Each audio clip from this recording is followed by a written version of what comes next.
The year is somewhere near 965 CE. Along the sacred banks of the Kaveri, the city of Thanjavur hums with the ambition of a dynasty remaking the world in bronze and stone. Into the soot-darkened workshop of Muthuvel, master sthapati and keeper of an unbroken lineage of sacred craft, arrives a royal messenger bearing a copper plate mandate, sealed with the tiger emblem of the Chola throne. The commission is without precedent. A Nataraja, the lord of the cosmic dance, rendered in bronze of absolute perfection, destined for the sanctum of a temple that will outlast empires. Muthuvel receives the plate with trembling, ink-stained hands. His eyes, ringed by decades of furnace light and fasting, betray neither pride nor joy, only the quiet terror of a man who understands, more than any other, exactly what such perfection demands. In the amber glow of oil lamps, Muthuvel's hands move like memory itself. Before him, a body emerges from beeswax, not sculpted so much as summoned. Every measurement he makes is ancient, borrowed from the Shilpa Shastra, the sacred canon of proportion passed from master to apprentice across unbroken generations. The raised foot carries precise theological weight.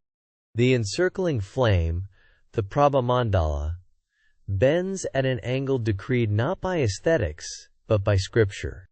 The drumming hand, the sheltering palm, each finger positioned to channel divine energy rather than merely suggest it. Incense smoke curls through the casting quarters, as Thanjavur sleeps beyond the walls.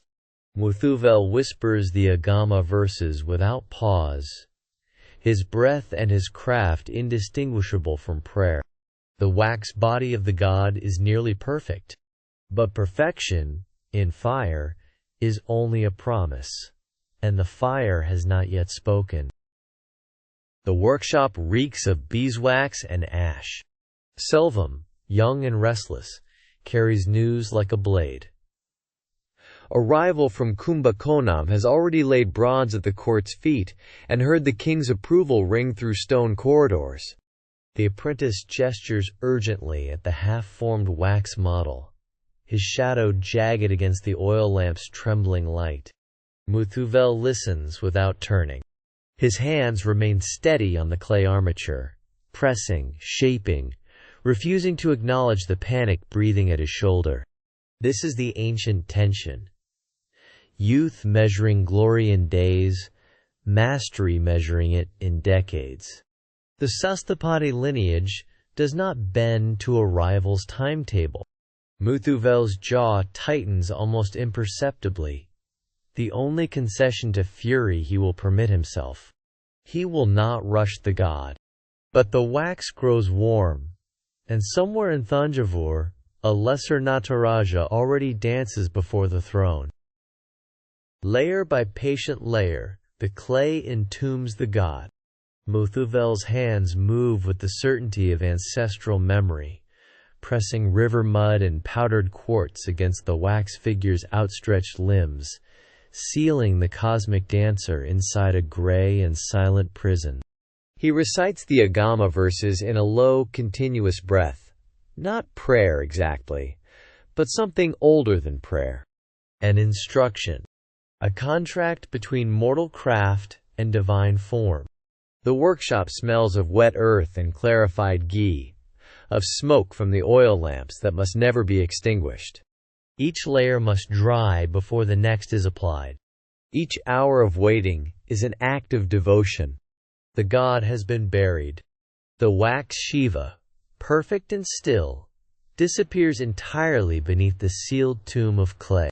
What emerges next will depend entirely on the fire. The night before the pour, the god comes uninvited.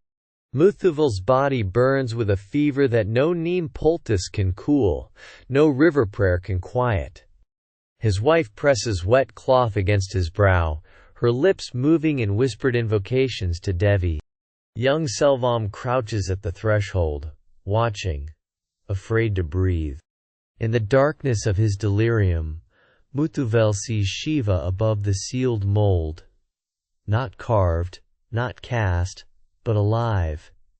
His matted hair uncoiling like smoke across the ceiling, his lifted foot suspended in impossible stillness. The Damaru beats in a rhythm that is also a heartbeat. Is this consecration or catastrophe? The vision offers no answer, only the dance, eternal and indifferent, burning behind the master's eyes. By dawn, the furnace will be lit, and Muthuvel must decide whether trembling hands can still hold sacred purpose. He should not be standing. His hands tremble. His fever has not broken in 3 days. Yet Muthuvel moves to the furnace mouth, as if called by something older than his own name. The Panchaloha, copper, gold, silver, iron, lead, has been rendered into a single molten truth, glowing the color of a dying sun. The clay mold waits.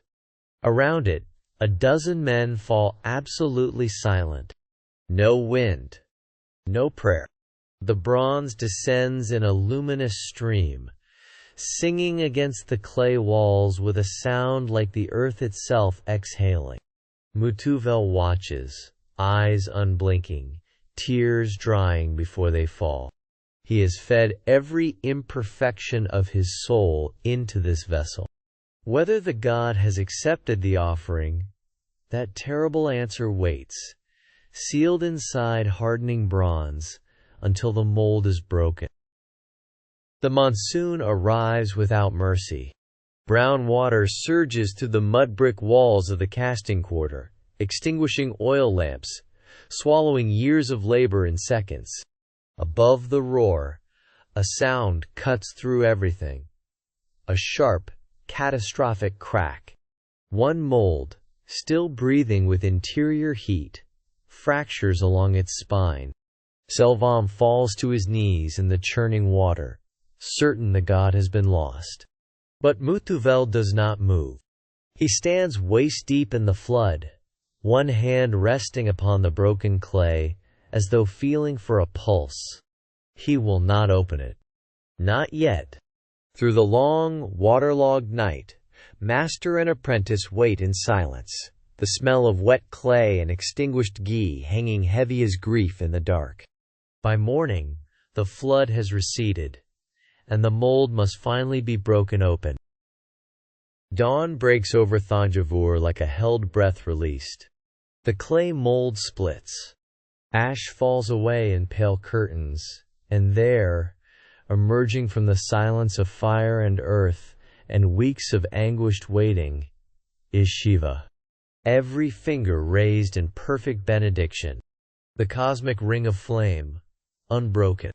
The demon crushed beneath one sovereign foot. Bronze still warm to the touch, still faintly exhaling the memory of its molten birth. Muthuvel reaches forward and does not speak. He cannot.